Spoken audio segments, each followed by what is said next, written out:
Thank you, Mr. Chair. And it's honor and privilege indeed to be back to this gathering. I'm also thankful to our all guests that last 2 months, and it's your second visit to Azerbaijan, and for the second time. And we are coming together to discuss an important aspect of the decolonization process. And as a non-chairing country, Azerbaijan continues to put a particular emphasis on the decolonization issue, and we also highly support that you are making a long distance and coming to Azerbaijan and to make our joint voice to be heard by the international community. I am extraordinarily privileged and honored to present the message of my president, His Excellency Mr. Ilham Aliyev, to our distinguished auditorium. To the participants of the International Conference on Decolonization, Women's Empowerment and Development, dear conference participants, dear ladies and gentlemen, I extend my greetings on the occasion of the opening of the International Conference on Decolonization, Women's Empowerment and Development. It is gratifying that more than 40 representatives from 18 countries representing different continents are gathered in Baku again to condemn the policy of colonialism, which unfortunately continues in the 21st century, and convey the facts about the situation of women in the territories under the colonial rule to the international community, and carry out systematic and consistent work towards the elimination of colonialism. Historically, the respect for women in Azerbaijan and the holding of women in high esteem have been one of the highest moral qualities of Azerbaijani people. Azerbaijani women have contributed to resolving fateful issues in all periods of our history, to the freedom struggle of our people and celebration of our lands from the occupation by the Republic of Armenia. As a chair of the non-aligned movement, the Republic of Azerbaijan has always attached great importance to the issues relevant to humanity and carried out effective work towards eliminating the injustices faced by peoples worldwide. In this regard, our time demands to bring the issues of women and colonialism together and amplify the role of women in the decolonization process. Regrettably, in the 20th century, women are still being subjected to slavery and exploitation in colonies, meaning that they are deprived of fundamental human rights. Azerbaijan is very concerned about the continuation of colonialism, especially the flagrant violation of the rights of women and children in colonies.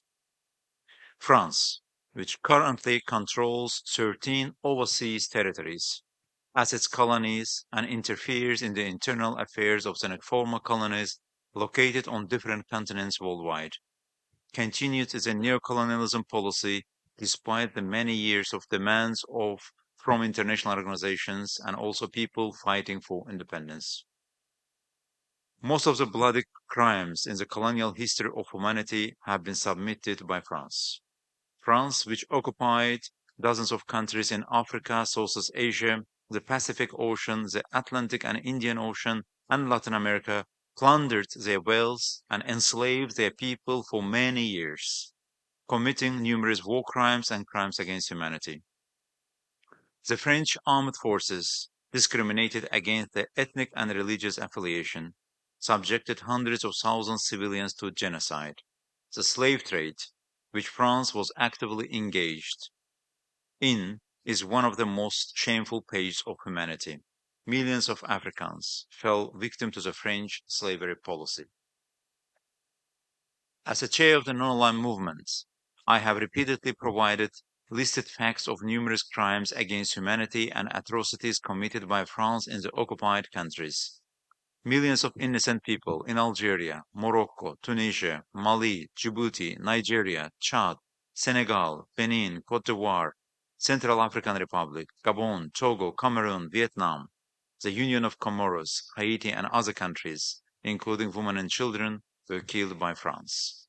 France is also responsible for the massacre of more than 800,000 members of the Tutsi tribe in Rwanda in 1994. Despite the declaration of independence of the archipelago, including Mayotte in 1975, by the Union of Comoros Islands and the United Nations General Assembly confirming the sovereignty of the Comoros state over the island of Mayotte, France continues to administer the island of Mayotte as its department. UN General Assembly has adopted more than 20 resolutions and confirmed the sovereignty of Comoros over Mayotte Island.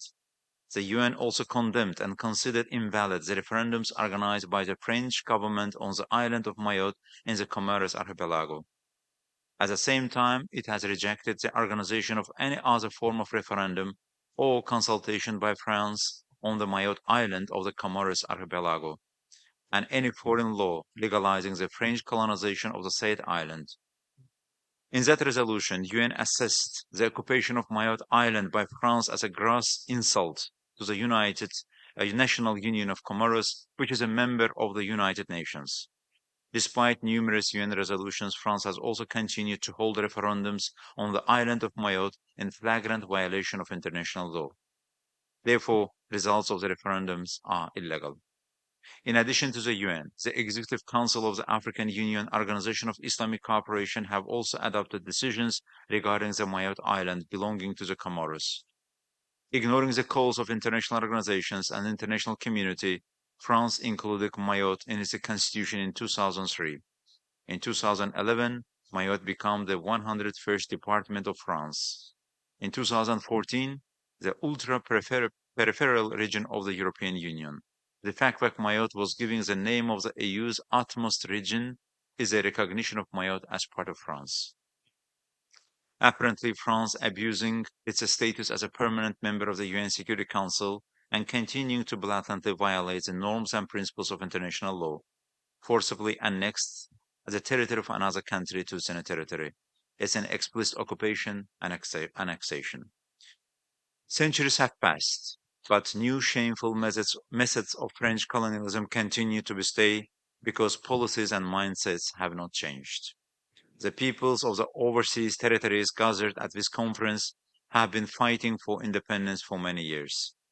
Unable to abandon the history of colonialism, France doesn't respect the freedom, aspirations, and rights of the peoples living in overseas communities and territories outside of Europe and the Pacific, Indian, and Atlantic Oceans, and works hard to undermine the realization of those aspirations.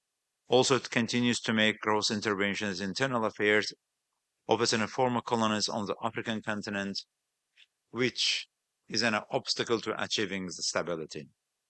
The views expressed by politicians from the overseas regions about French colonialism are truly terrifying.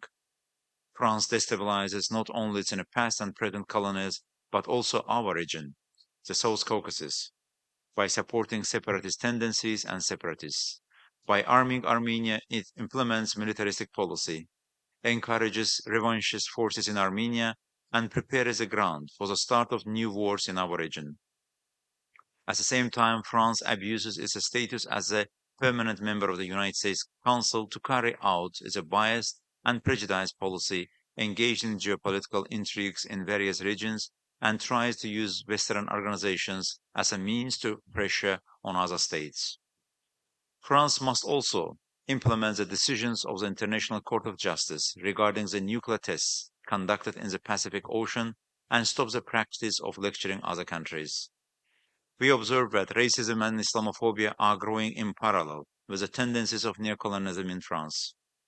Having to deal with such a disturbing and dangerous trends at home, French authorities are trying to lecture other countries. There is a recent expulsion of French troops from Mali, Niger, and Burkina Faso showed yet again that its ruthless neocolonialism policies in Africa are doomed to failure.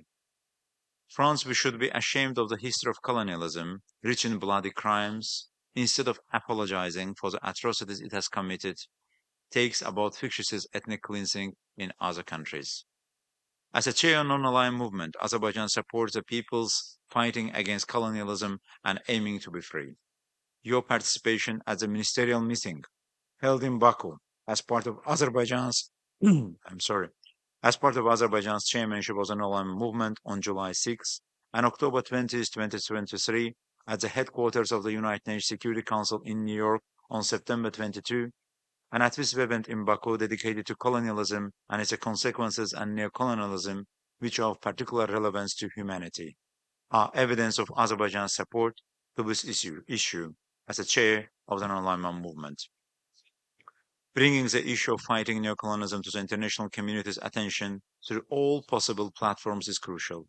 In this regard, the activities of the Fourth Committee of the United Nations General Assembly and fight within international organizations should be stepped up. The role of women should be further enhanced. Their struggle on the path of decolonization should be strongly supported. Today's conference is a favorable opportunity for discussing the challenges and opportunities on the global agenda in relation to colonialism, its ramifications, and the fight against neocolonialism. I believe that discussions will be held within the framework of the conference will contribute to the mobilization of joint efforts in the struggle against colonialism and to the promotion of new ideas and initiatives for the well-being of mankind and living world-free colonialism for future generations. I extend my best wishes to you and wish the conference success. Ilham Aliyev, President of the Republic of Azerbaijan. I thank you.